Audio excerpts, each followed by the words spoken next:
কোথাও ঘুরতে যাওয়ার আগে যে কাজটা আমি সর্বপ্রথম করি সেটা হচ্ছে ট্যুরের জন্য রান্নাবান্না করা। আর এটা আমি একদম আগের রাতেই করি, যেহেতু লং একটা ড্রাইভ, নষ্ট হয়ে যাওয়ার একটা সম্ভাবনা আছে। আলু ভর্তা, টমেটো ভর্তা, ছোটো মাছের চচ্চড়ি আর মুরগির মাংস, এগুলো ছিল এবার আমার রান্নাবান্না। তো এগুলো রান্না করে আমি লেট নাইট পর্যন্ত ওয়েট করেছি। পুরো ঠান্ডা হওয়ার পর বাটিগুলি ফ্রিজে ভরতে ভরতে রাত ৩টা।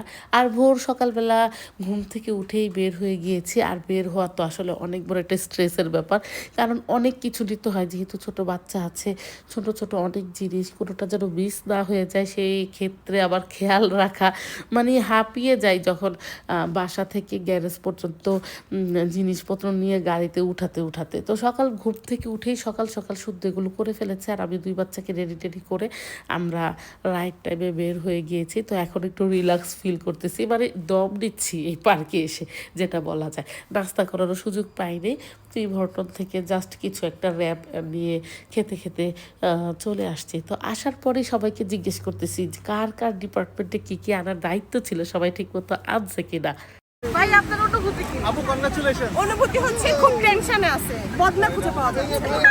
এবং এখানে একটু আগে একটা কাপড় আপনি চলে যে গেছে, তাও বদনাটা জিজ্ঞেস করে নাই। কিনছিলেন সেইটা সহ আমার বউ আমার বাসায় 2টা বদনা রেখে চলে আসছে। আমরা কাজ করব বদনার মালা বানাই বেশি টেনশন হচ্ছে ওখানে রুমের থেকে বাথরুম বেশি। সব বাথরুমে এক বদনা নিয়ে টানাটানি। সমস্যা নেই, আপনি ছবিটা ঢুকলে আমরা নক করে বলবো ভাইয়া বদনা কিছুক্ষণ পর পর চিৎকার শুরু করবে, বদনা দে, বদনা দে, বদনা দে, বদনা দে। প্রথমেই আমরা বদ্ধ সমস্যার সমাধান করতে হবে, এটা ছাড়া তো উপায় নাই। না, খুব ভালো লাগতেছে মাশাআল্লাহ, মানে এত সুন্দর মনে হইতেছে ভাই কানাডায় আসা সার্থক। আলহামদুলিল্লাহ। আলহামদুলিল্লাহ। ভাইয়া আপনি কিছু বলেন, আপনার অনুভূতি কি? কি বলবো, আমি তো ওই যে অনেক ভাই বদনা করতেছে, আমি ওইটা আবার সেই বদনা কাহিনী। এই স্পটটা নাম্বার ছিল আমাদের হ্যান্ডসাম হাউস অভি ভাই কিছু বলবেন। অভিভাবক কি বলবেন? আমাদের হ্যান্ডসাম হাউস। ভাইয়া আপনি কিছু বলেন। ও বদনার দায়িত্ব কিন্তু অনেক বাইরে দেওয়া হয়েছিল। সবার জন্য আনছেন আপনি।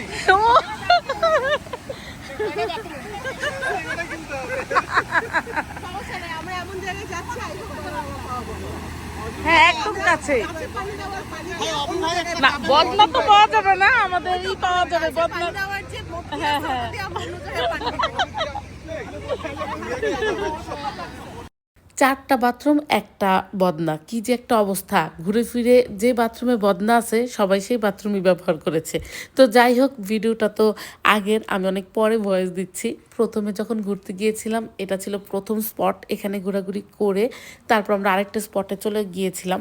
আর খুব বেশি সময় এখানে আমরা নষ্ট করিনি, ছোট একটা পার্ক যেহেতু, ছবি টবি তুলে চলে যাওয়ার জন্য উপরে চলে গিয়েছি, কারণ উপরে স্টারামণি আর শুদ্ধ অপেক্ষা করতেছিল। তো সবাই মিলে কিছুক্ষণ গ্রুপ ছবি তোলার জন্য উপরে চলে গিয়েছি। তারপর আমরা যতটা তাড়াতাড়ি পারা যায় আমরা চলে গিয়েছি পরবর্তী স্পটে। আর পরবর্তী ব্লগে আপনাদের সাথে সেই স্পটটাও শেয়ার করব, ওইটা আরও অনেক বেশি চমৎকার ছিল। আর তারপর অন টাইমে আমরা এয়ারবিএনবিতে চলে গিয়েছি। এই চলে যাওয়ার মধ্যে, মানে ঘুরতে ঘুরতে যাওয়ার মধ্যে কিন্তু একটা মজা আছে, কারণ যেই দিনটা ঘুরতে যাই, ট্রাভেলিংটা এত লং ড্রাইভ একসাথে টানা চালানোর থেকে মাঝখানে মাঝখানে একটু ব্রেক নিলে, ঘোরাঘুরি করলে না একটু ইজি লাগে। তো যাই হোক, আজকে এখানে সবাইকে আল্লাহ হাফিজ জানাচ্ছি।